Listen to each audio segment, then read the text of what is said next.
Good evening, everyone, and welcome once again to the Wednesday night Sarcasm and Liberty live stream. I'm your host, Mike Ursery, aka the Liberty Ginger, and I am back after a 2-week hiatus, more like a 2-week, really long work schedule. But I'm really glad to be back. With me tonight, we have a little bit bigger panel than usual that you might notice. First of all, let's give a warm welcome back to the Pure Madness one, who is with us after being gone for many, many weeks. Madness. How are you doing, man?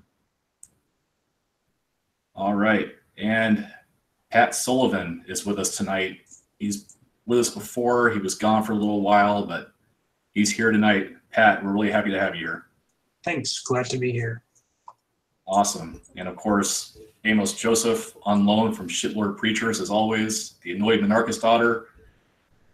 Michael Leoncello, our resident meme lord, and Benjamin, the libertarian frog.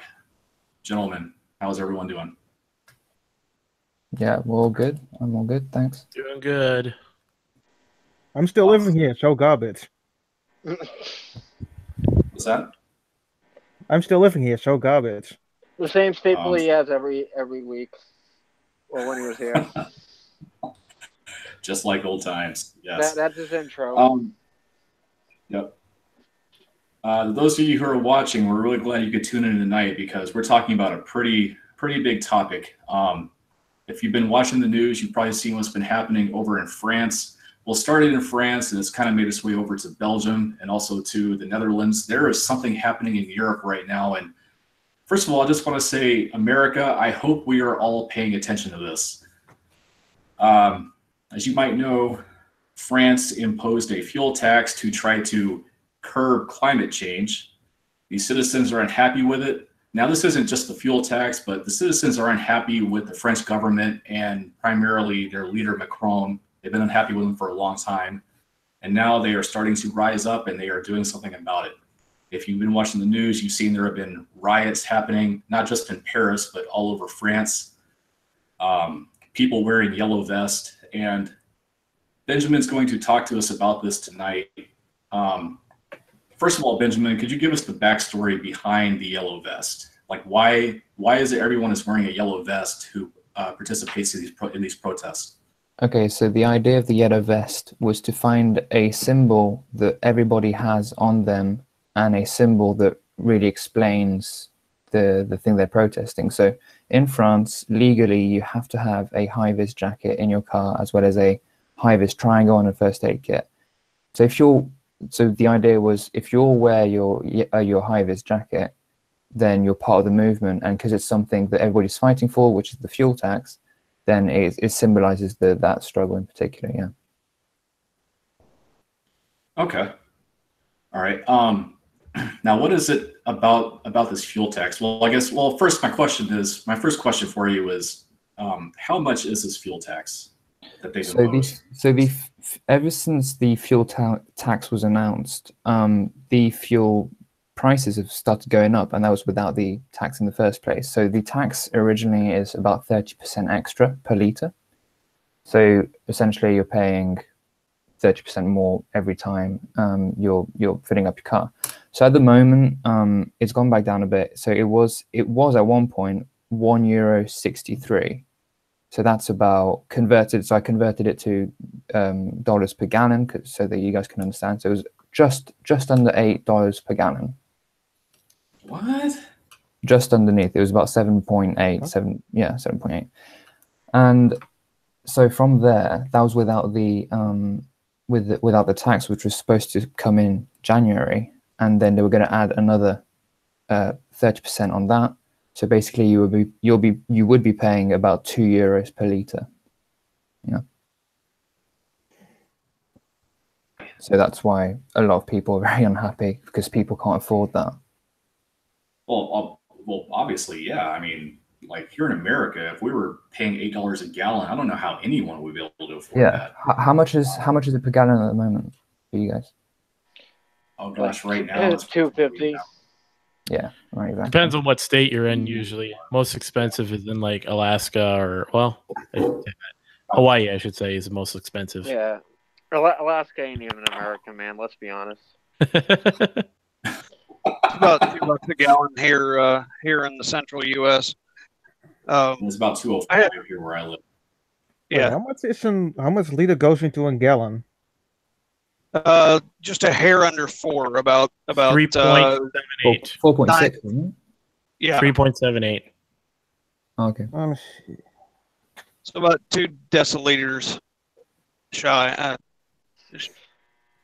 Shy of Yeah, I just tried to calculate it, and he's roughly right at the 8. It's 7.64 roughly. It changes per day. How much Yeah, the euro we is had to to the dollar? translate it into weirdo. I had a couple of questions about the fuel price there in France. Yeah. First off, a Euro 60 is about what I would count Amsterdam. 8 months ago. That's crazy. Is that the price? One, is that the price in Paris, or is that just an average price all over the country, including rural areas? And two, have you had supply and refinery problems, as most of the oil over there either comes from Eastern Europe, Russia, or the North Sea companies? And I'll mute back. Okay, so the number I gave, that was from where I live in particular. That was 158, 162, and it changes every day. But I know that in Paris, I know at one point it was about 170 because it's Paris. And to answer your second question, yes, because the protesters are blocking off everything. That also means they're blocking off gas pumps and gas stations. So yes, there is a shortage, and a lot of people either can't afford it or can't even get to it in the first place. But was there a supply problem when it first started going up before the protest?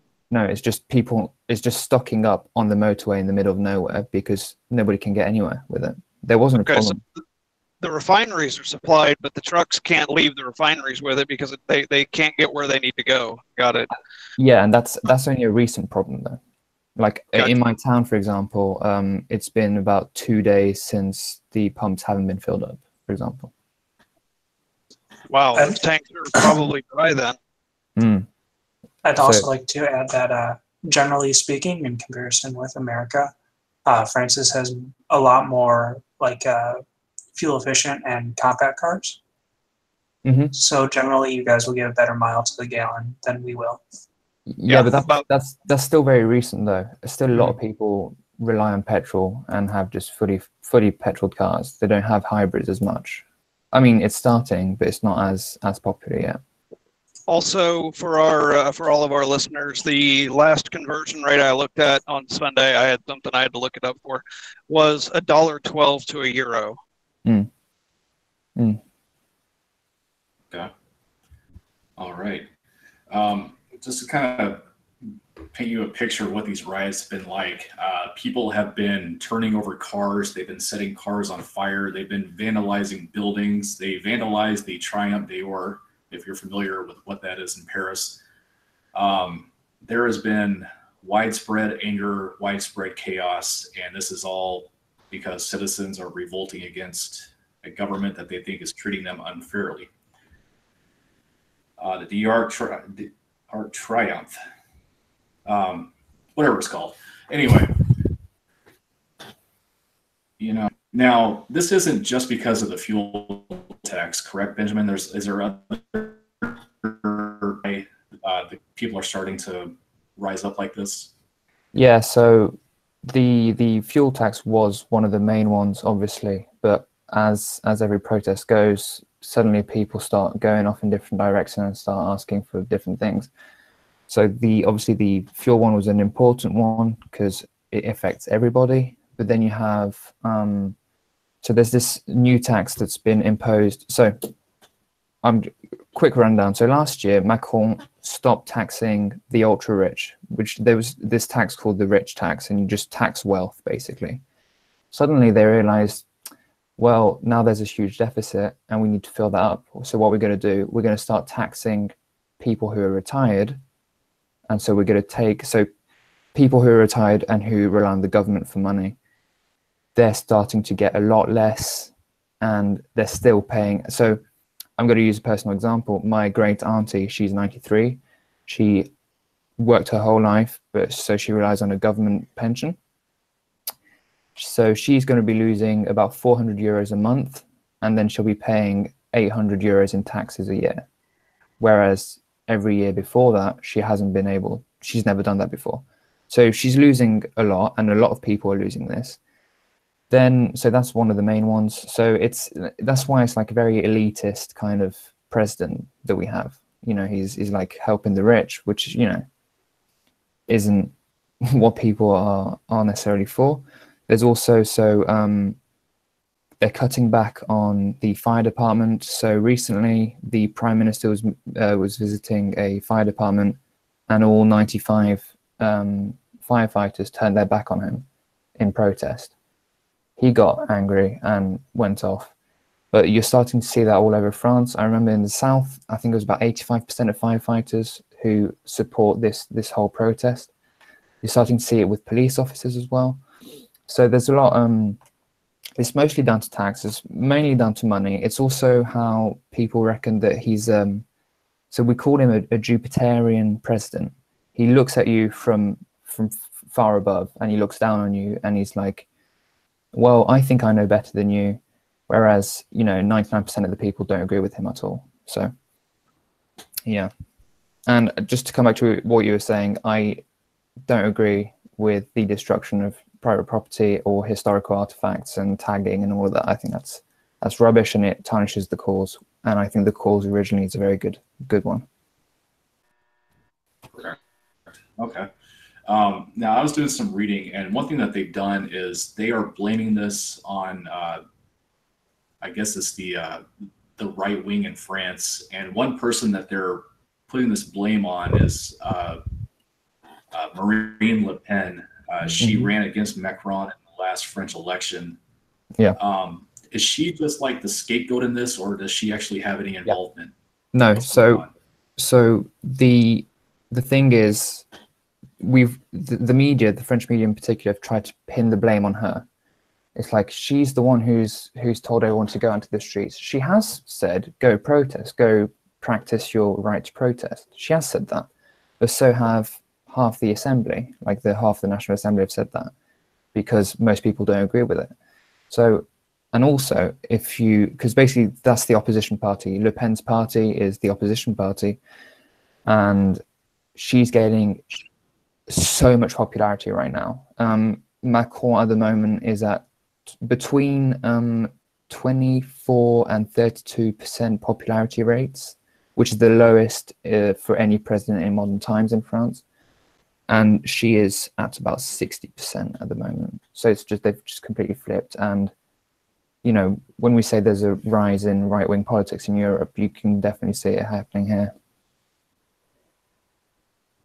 Okay, I can imagine, because you know, as far as like the totalitarian, you know, all of the totalitarian things that we talk about here in America, as far as like, you know, taxation and government control, you have to imagine that, I mean, in Europe, where it's a lot bigger than it is over here, you have to imagine at some point that people will get fed up. And she is also definitely for like fewer taxes as well. She wants fewer taxes. Okay. Is she going to run against Macron in the next election? Definitely. And I think the first foothold she'll get will be the European elections, which will be held in May. And she's already ahead in the polls there and everything. And that's only 6 months away. Yeah. Okay. Yeah. Speaking of 6 months, the latest news report I saw is that this fuel tax has been suspended for 6 months. Now, my first question is, why 6 months? Is this just because that next election is coming up in 6 months? Does that have any relation with why they suspended this fuel tax? I don't know if it's necessarily to do with the election. It might be just like bi-quarterly, so it might be just something like that. But logically, Macron wouldn't reinstate the tax that caused so much turmoil the month of the elections, when he's already quite low in the ratings. Surely, I mean, logically, nobody would reinstate the thing that's making them lose in the first place. Okay. But now let's just say that 6 months goes by, they lift that suspension, and then things go back to the way that they are now. Then what? Then more rioting will ensue because people are getting their salaries going down, the inflation's going up, and so people can't actually afford to even go to work in the end. So this is one of the main problems. So the problem with the fuel tax is it only affects the people who are already struggling to make ends meet. So if you're driving into work every day, 30 minutes in, 30 minutes out, and you'll be paying 30% more every time you fill up your car, it's just not doable for them. So that's the main problem. And if they do try and reinstate that tax, it'll be, I think the protests will be even bigger than it was this weekend. Because the stats for this weekend's riot were insane. Like, they are insane. Okay. How has now, as far as like the rioting itself and the uprisings, how has the French government reacted to that? Like, as far as like police in the streets, government enforcement trying to quell these riots, what are like some of the measures they've taken? So the measures they tried to control the mass of the riot in Paris. So this weekend, that didn't pan out exactly as they wanted because they were severely outnumbered, and obviously it got very violent. There were snipers with rubber bullets, are they called, all over the roofs in Paris. You had riot squads everywhere in the streets. People were lobbing rocks, and it was very dangerous. And so this is the thing I wanted to come. You know how we complain about Trump tear gassing people at the border? The French armed police fired 10,000 canisters of tear gas this weekend. They ran out of stock. 10,000 canisters on their own civilians. Wow. Yeah. All the talk about, well, first let me just say that France doesn't have anything like that's equal to our Second Amendment, do they? No, very strict on gun laws. Yeah. All right. Just imagine if France did have something like that allowed their citizens to carry weapons. The riot would have lasted about a day. Yeah. I think most European countries don't have something like the Second Amendment. Like, there are some countries you can have guns, but it's very limited on how you can get it. It's hunting usually. Right. One thing that I've seen is that there are some who have this. You can have for protection, but you have very, very strict rules. Yeah. Like, so I personally think that the strictest USA ones are still more loose comparatively to what we have here. Definitely. Yeah, well, and still, crazy people can have guns here. Michael, go ahead. Gun control is a complete bullshit. Yeah, well, it's like, I live in a very gun restricted state, and I mean, there aren't really many shootings around here compared to other cities, but at the same time, there's still a black market where you can get pretty much any kind of gun that you want, and that's easier to get than a legal firearm with a license, and then you only get to choose between like 3 different kinds. Wow. One thing that I read in news reports is that the people don't have weapons, but they have been throwing stones at the police. I saw that in Belgium they were throwing pool balls at police. I don't know if you've ever been hit with a pool ball before. When I was a kid, a friend of mine threw a pool ball at me, and it hurt really bad. So those are pretty painful. But yeah, these are people who cannot defend themselves, but they are still trying to find ways to defend themselves whatever way they can against state power. Yeah. So and this is kind of interesting, like, to watch all this play out, because like, we're all libertarians here, and we talk about all these things, like, as far as the state power, state violence, the right to defend yourself against these things. And and we always warn about what would happen if we couldn't do this. And now all of a sudden we're all watching the news here in the U.S. and we're seeing things happening in a foreign country, and we're seeing things play out. And it's really the things that we've been talking about. Like, how interesting is that? Well, I would like to first say that I am not a libertarian. I was gonna say. Well, it's not that. I would say conservative, but I'm not even a conservative. Well, technically, I've never called That's myself a libertarian as well. Okay. I mean, we just found out we're all Nazis today, so. Well, I have been called yes. alt-right, extremist, a Nazi, and whatnot. But I live in Europe, and I'm not a far left crazy, so of course I will be a Nazi. Despite the fact Nazis Yes, we are saw far left. libertarians are fascists because we all want full control of ourselves. The person I voted for, they definitely would call me a Nazi, an alt-right, and whatnot. Right. Yeah, I'm a complete dictator. This is I'm a question I dictator pose. of my own body. This is a question I pose to libertarians frequently, because I also find it interesting that the degradation of rights is a slow erosion. I always ask, at what point will a tax have to increase for you to do something about it? And everybody can just, because if they raise it 1% every 10 years, no one's going to do anything about it. So in a lot of ways, the French have a lot more balls than Americans right now. Yeah. Well, I mean, honestly, if Americans had to pay $8 for gas, I guarantee you'd see the same thing. Well, we've gotten like half of that when it was really, really bad, but yeah. But here's the thing: if you take into account inflation and it does reach $8 naturally, what about that?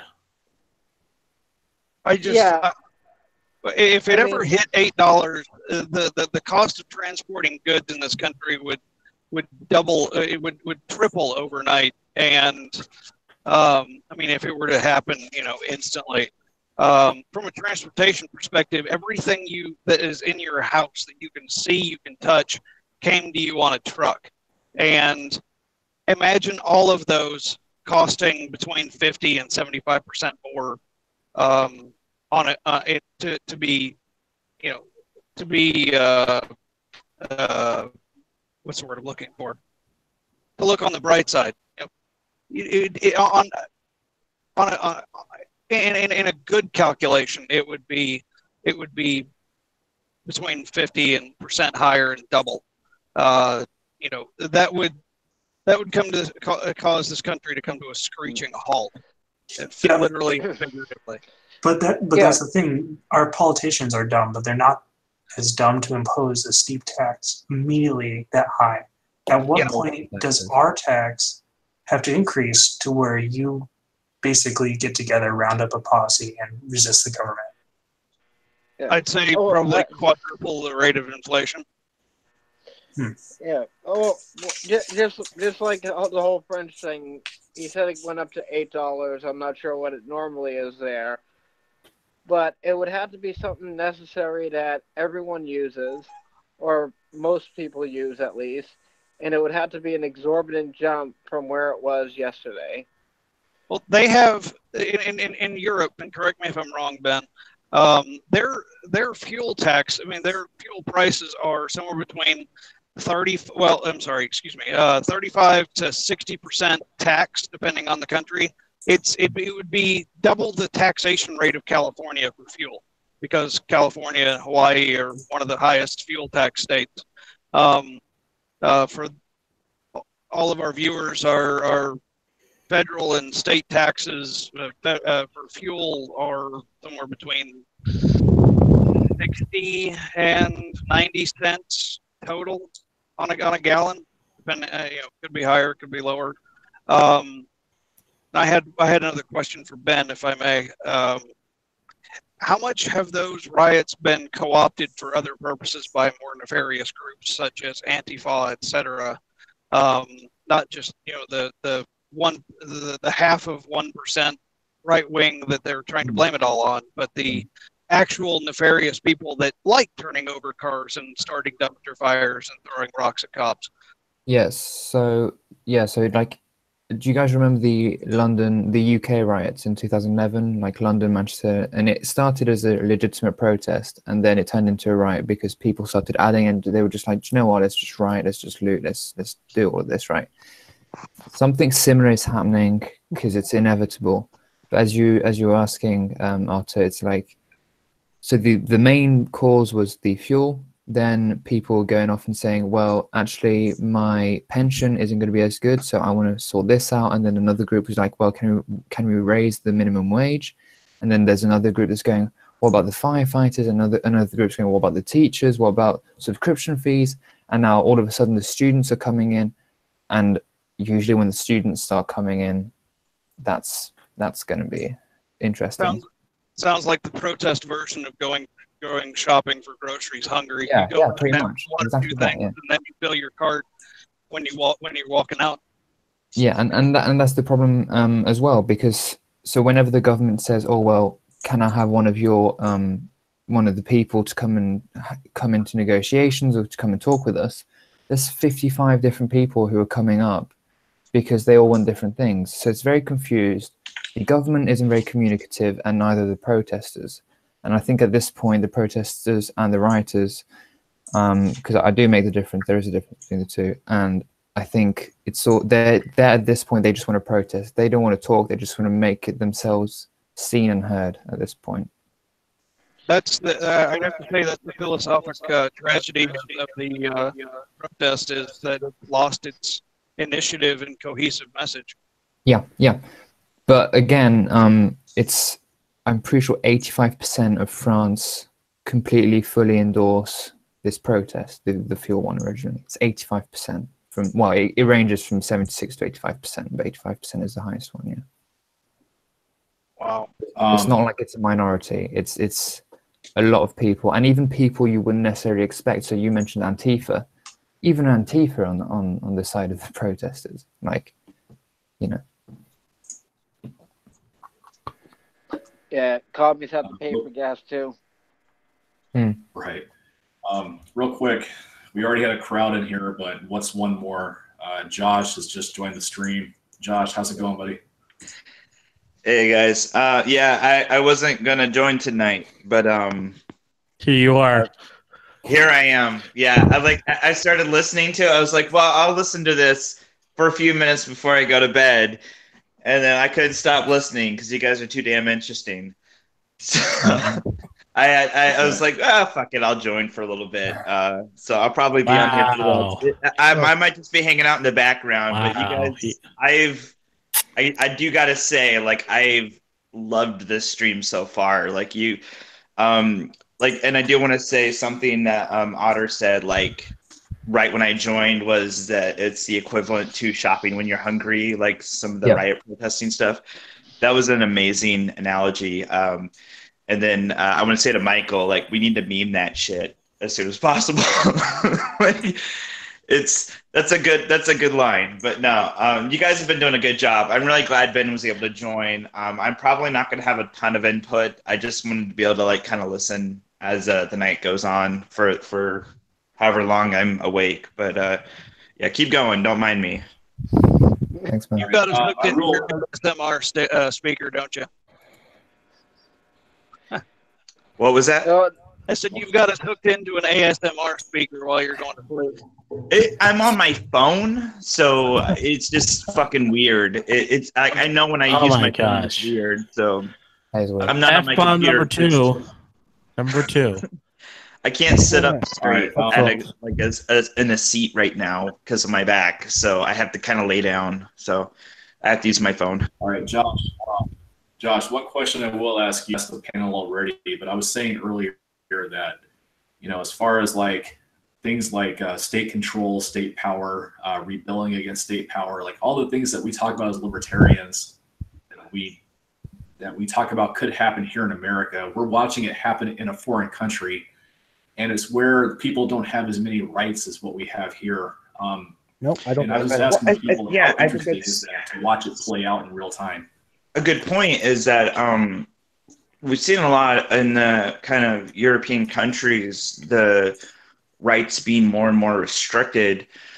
So I do think it's a good point. I like something that has made it interesting to me is something I would like to bring up, because as a country, in America, we have a very violent history. So when I see things like these like kind of violent protests going on, and there's a lot of shady stuff that the government's doing, but then there's some questionable stuff that the civilians are doing. So I don't know if it's actually been gone over yet, because I've been kind of in and out. Something I would be willing to, ask the group and just our audience in general, like, as in the American country, like, how do you feel about something like these kinds of protests taking place? Like, if they were to happen, do you feel like excessive force might be the only way to get the government to listen? Do you think it's never justified? A French Revolution. I got something to say. I'm gonna paraphrase a John Locke quote here, and it's I think I can reasonably justify those who seek to destroy me. I should feel justified to destroy them. Yeah, that's a good quote. That's a good quote. It's a paraphrase. It's off memory. So. No, I think that's a valid point. I mean, I do feel like that's the basis of the American Revolution. So that's one of those things, though. Like when I say, like, let's go back. We need a French Revolution here.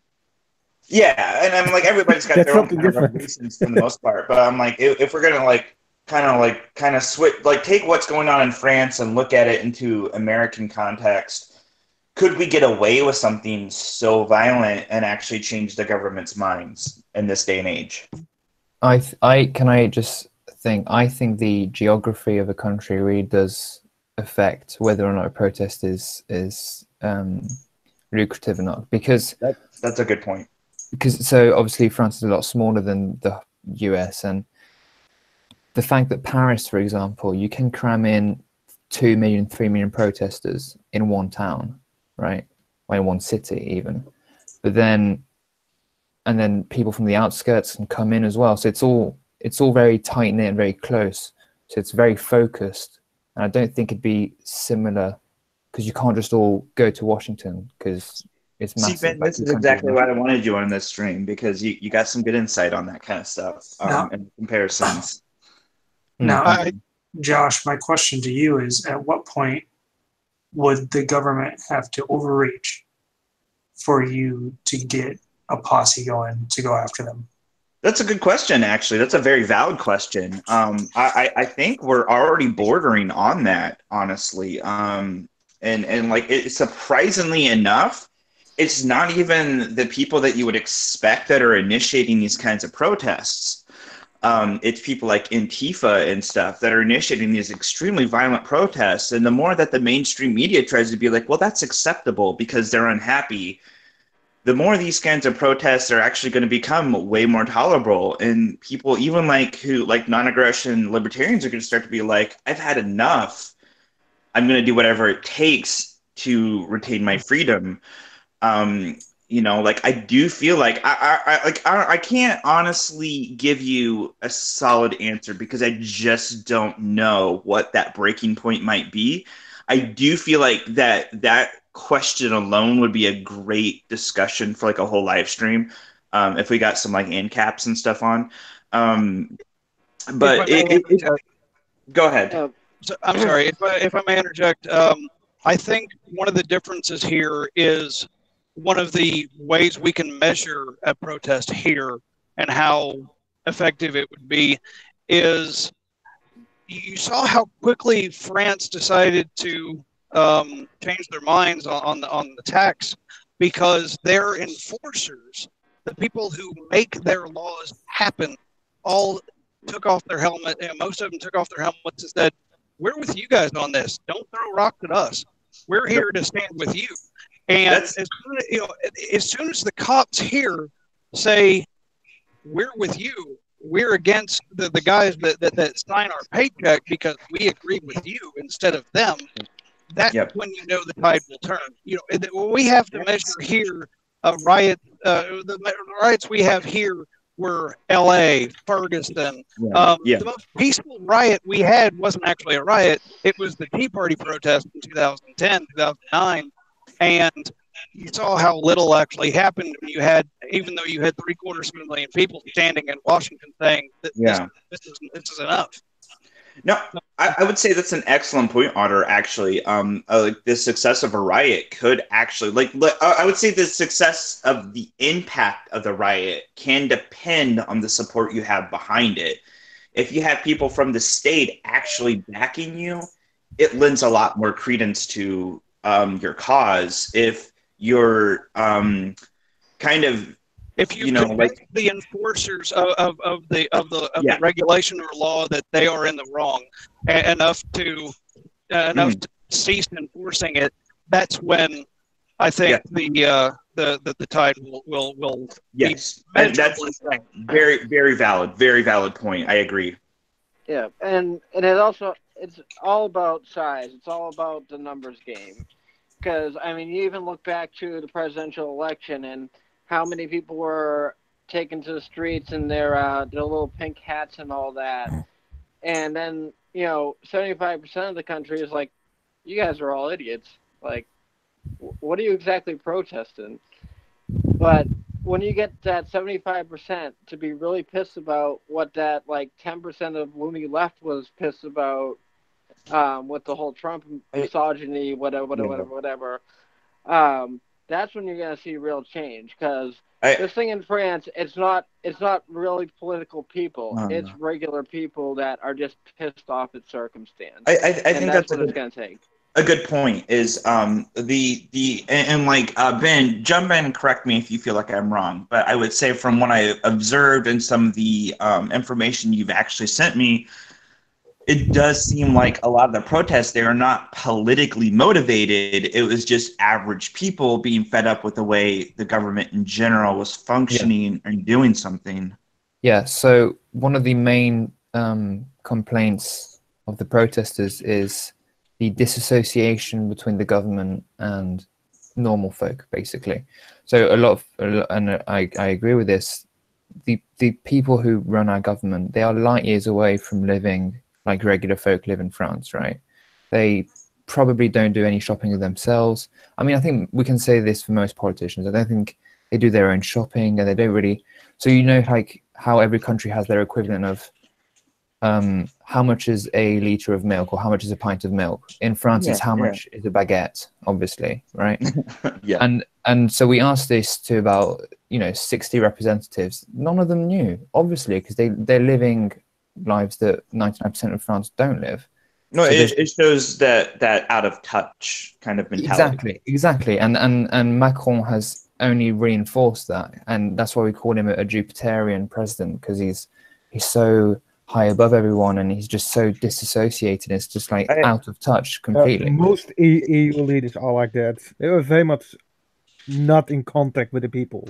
Yeah, I think they're above everyone else. Ben, for our viewers, because I do, and I'm sorry to do this to you, but I do feel like the average of our viewers are American. If you could try to put it in terms for Macron, what do you feel like his leanings are politically? So his leanings are center right, on average, I'd say. But the main problem is he's very involved with the EU, and he's placing the EU over the country. So he's disregarding the country and the needs of the country, and he's just thinking of his EU deals and what he's got to do for the EU. Okay. So he'd be a social globalist and an economic conservative. I mean, yeah, if you say so, man. From what I would say, I think to kind of, and Otter, I don't want to put words in your mouth, but I'd say from what it sounds like Ben is saying is it does seem like a lot more of the conservative leaning. Yeah, he is more. He was he's literally center right. His party is called center right, La France en Marche. That is what it is. It's center right. However, center right, I think in Europe is probably center left in America. Yeah, and no, I've heard that before, that a lot of the right left leanings are different. If Ben and I'm gonna put a challenge to you real quick because I'm probably gonna have to drop out in a minute. If you could possibly send me some links to kind of like that differing, if you have any sources, I can try and find some for you. Yeah, definitely. that would be amazing. I'll like if you want to just send them in our Twitter chat, I'll disseminate them, or just publicly put them out, and I'll retweet them. Okay. I do feel like that is some good information because there is some misunderstanding there of what is left versus right when it comes to American and European. So I think it depends a bit which EU country, because I think in some they do it differently. Like in my country, it's more like the more religious you are, the more right wing you are. Not much to it. They have Plus, a different the party can be like center right, but the leader can be far left. So it doesn't say jack shit what the party is. The person can be completely different. Real quick. Sorry, Otter. I'm gonna cut you off 1 sec. I do want to say I gotta bow out now. I want to thank Mike for having me on for a minute. And like I do appreciate all you're doing for these streams, Mike. You always make me feel like my baby's in good hands when you run these streams. And thank you everybody. Like the amount of people on this panel is very uplifting. Just so many people wanting to come in and comment on something. And I do appreciate you, Ben, specifically for having the time to come in because I know you know I wanted you to be able to have your input on this topic. So yeah, I know. I got to bow out now. Yeah, I got to bow out now. So I'll listen to us stream tomorrow morning. So thanks for having me, guys. Good night. All right. Good night, man. I was going to ask Ben if it was if corporate Hold on. would be a good word. Otter, 1 sec. I gotta get to some comments in the live chat really quick. As far as one thing about like what Pat was saying, like as far as like what it would take for us to rise up. Guy in the live chat named Matt says that for quick results, it would be done through secession. So there's the secession discussion. Another person named Jay Smith, I don't know if he's still in the live chat because he ended his comment with bye. He said, Paris riots are controlled opposition, getting people to trash their own town, achieving nothing while millionaires and New World Order politicians laugh and sit at home drinking fine wine as it always has been. Ben, is that true or is that not true?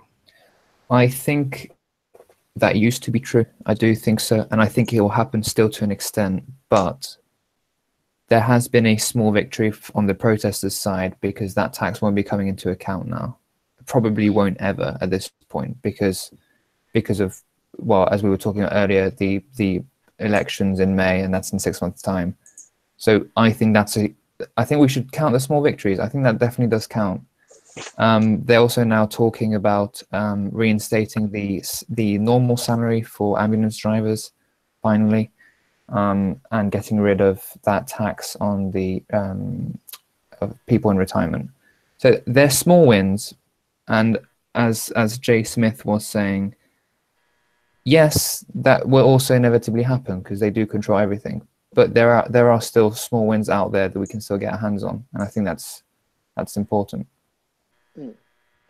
Okay. I just I wanted to say something on the whole left-right USA versus Europe thing. You know, I have this friend from Britain, and I'm always arguing with him on economics, and I for the longest time thought he was left-leaning, and he said that he was a fiscal conservative. Then I figured it out. The only difference between USA and Europe is that the whole medical field being run by the government is completely left to us, and it's completely normal for them. Mm-hmm. Mm-hmm. So like that's the only difference. Like they'll want spending cuts like left and right, but like that's their baby. Like that's normal for them.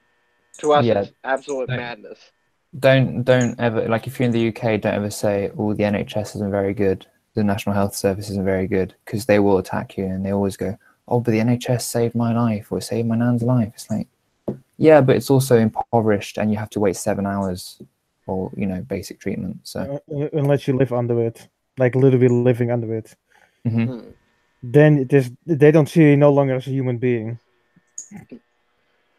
No, That is almost every, a lot of EU countries is like that. The best part is like, oh, Mm. well, we own it. I was like, oh, you own it?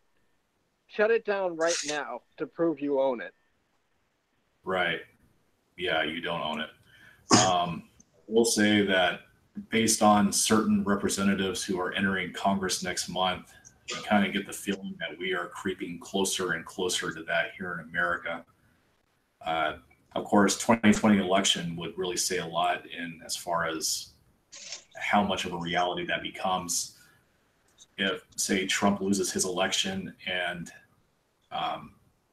Democrats get more seats in Congress, then that becomes closer and closer.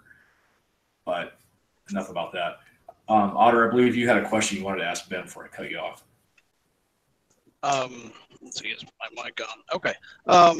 Yeah, I just had a quick question about if the word corporatist would be a good way of describing his economic politics, as I've heard that word ascribed to Macron before.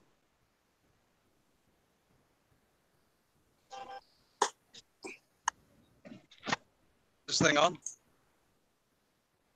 Oh, Ben's muted.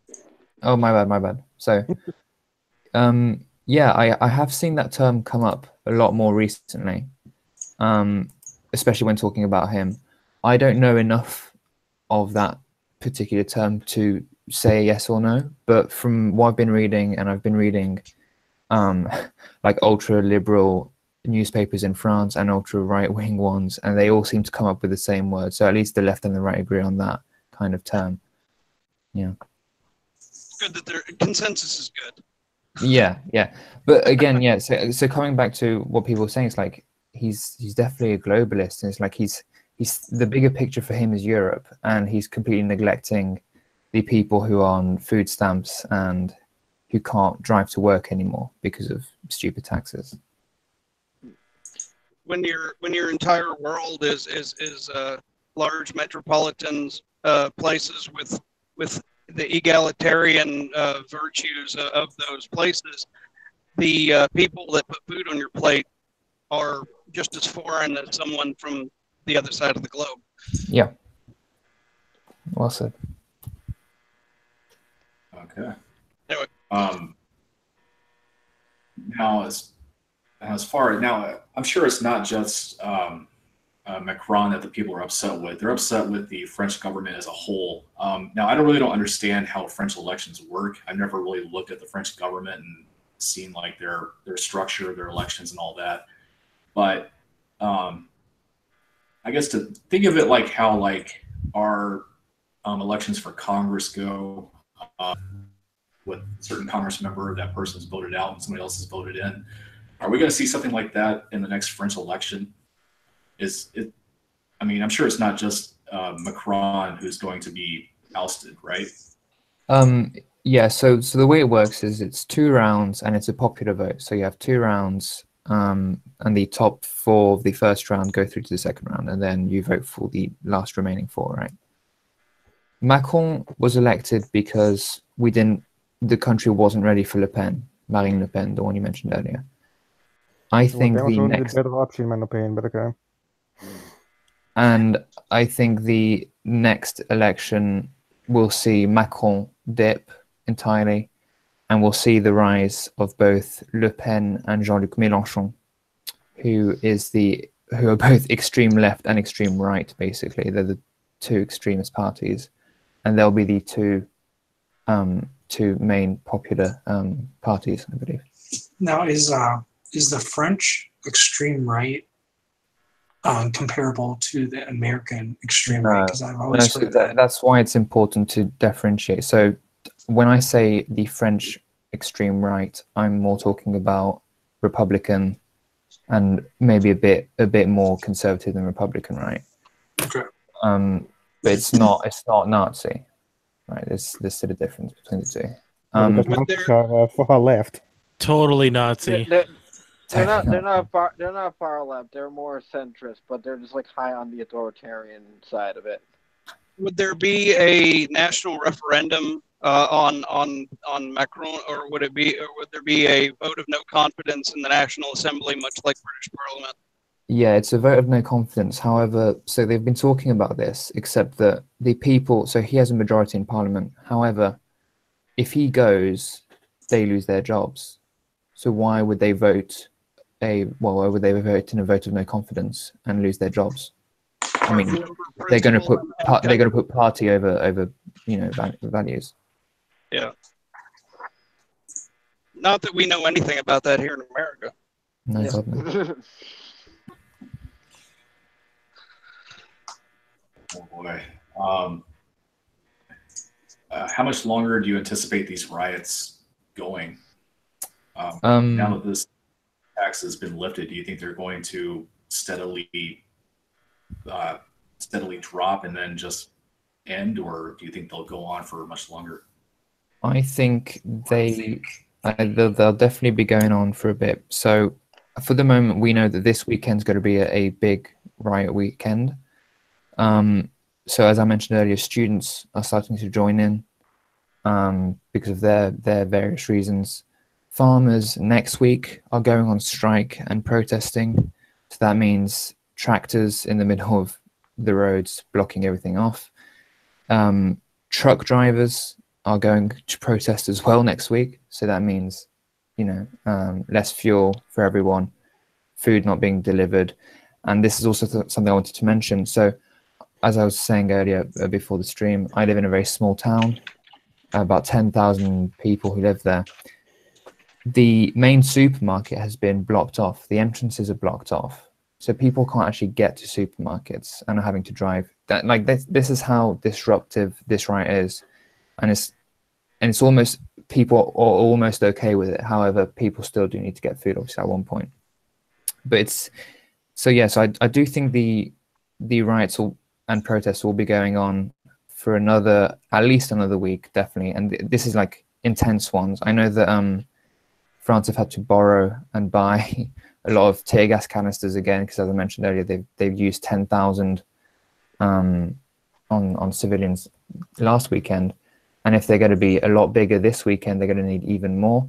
I don't know if you guys saw the video I shared on Twitter. It was a guy it's like in the background, you see him get shot, and then you see a tracer round go by, because there's a lot of that going on as well. I don't know if you guys saw that video.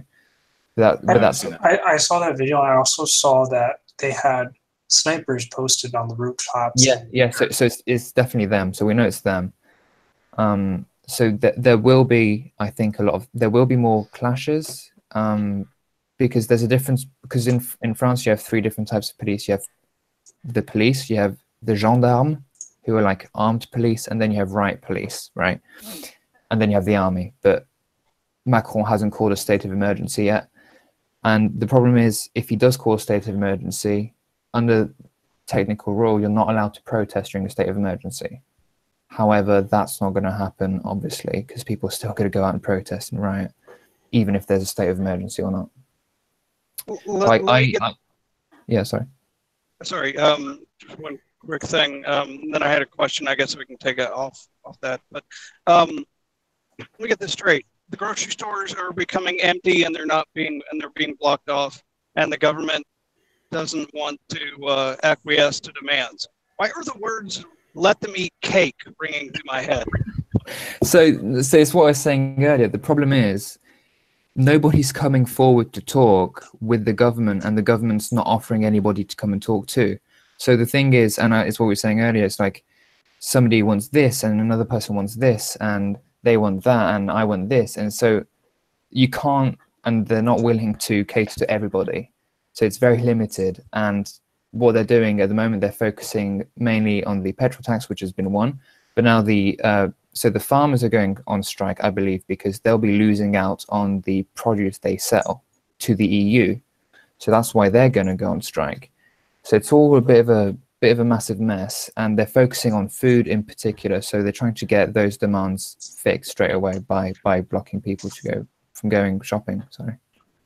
Excuse me, I just got to add some French butter and some brie to my grocery list. Now, while you were explaining nice. that, I had an interesting idea. How great would it be if we could just vote on which program to cut every year? Until there's nothing left, yeah. Right. Well, that's the long game, but The slow pushing Rothbard button. yep, yep. Yeah. What are some good websites to read more about what's going on? Some on the ground reporting in English, and not just in France, but in Belgium and the Netherlands. The only ones I know of are in the Netherlands. So, but I didn't even know there were protests there. No, I didn't know until like 2 days ago. Okay. And I think there's But- some happening in Germany as well. I think. Guys, Josh is still watching. Even though he's not in the stream anymore, he's still watching on the channel. And he put a comment in the live chat. And this is a question not just for Ben, but for the entire panel. Do you think these riots might open the road for more such riots and protests against the government for even little things in France as well as America and other countries? I'll go ahead and answer first. As far as America, well, first of all, I think we're too divided for people to come together and protest on anything. And not only that, but we're also way too distracted with everything that we're distracted by. So as far as America, I don't know. Ben, I will let you answer as far as France. Do you think that this would become a precedent for any time that people are upset about anything that they go to come together and protest and riot against the government? Well, see, that's why I think you may be wrong on that, because I thought, and a lot of French people thought, that we were very divided as well. We are a very divided country, but in times of need, I don't like using that term, but in times of need, there's this kind of, I don't know, I don't like patriotism either, but it's like there's this kind of banding together. It's like, this is gross, we need to do this. And even though we were divided before, we'll go back to being divided after. There's no question about that. Just concentrate on the present, get it sorted, make sure it's the better outcome for everyone, and then we can go back to being divided, which is what will happen. And to answer Josh, I just wanted to say, there is a rise of rioting in the whole of Europe. We're seeing it more and more, and I personally hope it spreads to the US. And you know, I saw somebody say today on Twitter or yesterday, out of everybody who was going to riot against globalism, I didn't think it was going to be the French. And you know what? I completely agree. I didn't think it was going to be the French either. Especially after World War II. I think there's still too much prosperity within the country for riots to happen here at the moment. A full belly and a working internet in the palm of your hand while watching football on the TV is not going to draw someone outside to hold a sign in the cold weather. Yeah.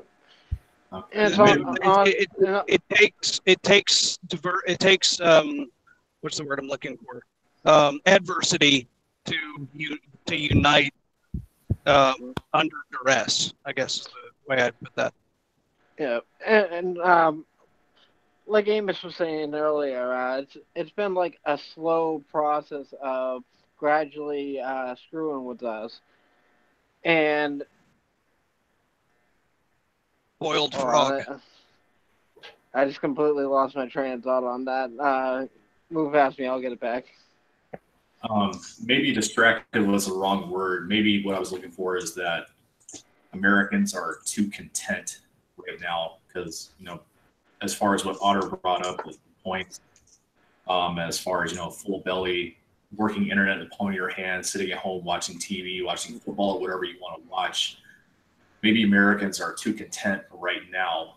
Like you saw in France, people aren't able to drive to work because they can't afford gasoline because the tax is so high on it. I think that for Americans to really start taking notice, you have to have things like that happening. And when the bread and circuses end. What's that? When the bread and circuses end, that's when it'll start. Yeah, but to be fair, Otter, can I just chime in a sec? I just want to say this riot came out of nowhere pretty much. It was only planned 2 weeks ago. So it really doesn't take much to, what's the saying? Like the piece of straw to break the camel's back. It really doesn't take much. So yeah, I think I think there's a lot of rumblings of discontent, and especially our society. We're going through a lot of social changes right now, especially with the amount of information we have available at our fingertips. I think one of the biggest issues of our generation is going to be extending property rights to the digital realm, and how do you apply that to a free society like ours. So I think we will see a situation fairly soon where the public will identify massive government overreach, and it will have a really bad reaction to it. You know what? I'm gonna contest that a little bit, because I don't think the digital age is anything negative whatsoever, because it's actually enhancing, like common. I'm gonna use the word common because it's technically like private, like on Twitter, on Facebook, whatever company it is, but it's in the public sphere. So it's basically all up for grabs for anyone to take, mold, do what they want with, and it's honestly just a beautiful thing that's just gonna continue to make society and mankind better, as long as we don't use it for stupid things. Well, I don't think so. There's a lot of very severe digital chokeholds placed on our infrastructure. Wherever you roam on the internet is tracked. Your privacy is violated constantly. Unless you unless you're very secure and roam on like the dark web through very secure browsers, and that even goes past this to like sites like Twitter. And yeah, they're private companies, but we do need some sort of public town square on the digital realm, so that we have a chance to kind of share our ideas without being shut down. Like Twitter, yeah, you can be shut down, that's no problem. But we do need spaces. Oh yeah, and there can be like 100 different social media platforms that allow different things, and that's the beauty of it. And I think with the spying thing, that's all things at the government level that has nothing to really do with the digital age itself. It's more efficient. Like think about it this way. Like, we're talking about fuel this whole episode pretty much. Advertising goes digital. You no longer have to expend all these resources to get things done. Digital things are making things so much more efficient in every single way that it's only beneficial. Yeah, but the convenience is a direct polar opposite of freedom, if that makes any sense. No, people getting lazy. So how do you maintain your freedom on the internet? I mean, you can like not log in if you want. Like, it's not like there's a penalty for not being on the internet. Yeah, but we're becoming a society that needs the internet. Oh, definitely. And same thing with. But it's like it's not an essential thing to live. It's not like water, But when it becomes an essential thing to live, how do you maintain your freedom on the internet? Well, the internet is already a bit essential. The laptops, mobile phones are essential almost these day and age. You need them to have contact with people this day and age. If you want to go get a job, you need it. And I think I'm not asking the question for an answer. I just think that this is a question that is going to be one of the big questions down the road that needs to be asked. And that's something that I think you'll probably have to wait when that comes to address it. One last comment before we wrap this up. Steve Archaea in the live chat, he asked, have these protests influenced any kind of change in perception of the EU as a whole?